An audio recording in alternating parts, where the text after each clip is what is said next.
Topic is lens makers formula. Lens makers formula जो है वो अभी हमने जो रिजल्ट डिराइव किया है इसको यूज करके हमें इसको डिराइव करना है कि इसका एग्जैक्टली रिलेशन क्या होता है।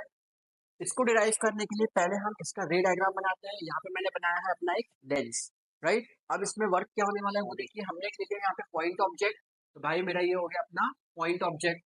सबसे पहले हमारे पास में यहाँ पे दो सरफेसेस है, एक ये सरफेस है तो ऑब्वियसली इसका रेडियस हम ले लेते हैं, रेडियस ऑफ कर्वेचर जो लेंगे इसका R1, तो वो यहाँ कहीं पे आएगा, ठीक है। एंड इस सेकेंड पोर्शन के लिए हमारा रेडियस ऑफ कर्वेचर जो होगा वो हम ले लेते हैं R2। वेल यहाँ पे मैं कर्वेचर्स नहीं बना रहा हूँ, बट हम ये यूज करेंगे इस सरफेस के लिए रेडियस हम R1 यूज करेंगे और इस सरफेस के लिए रेडियस हम R2 यूज करेंगे।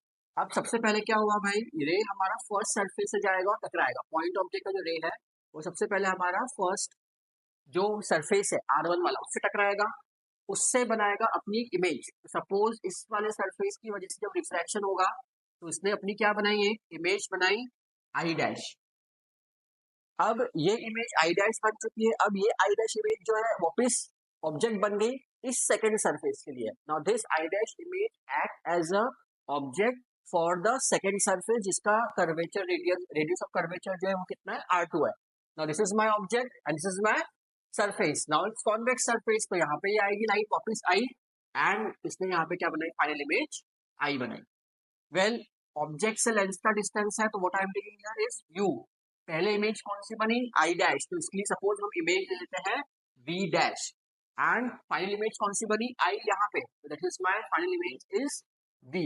ये मैंने यहाँ पे टर्मिनोलॉजीज लिख दी है कहाँ पे हम कौन सी चीज को यूज कर रहे हैं।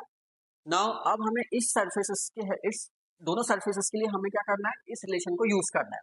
नाउ इसको हम नाम दे देते हैं सपोज a b c और इसको हम दे देते हैं P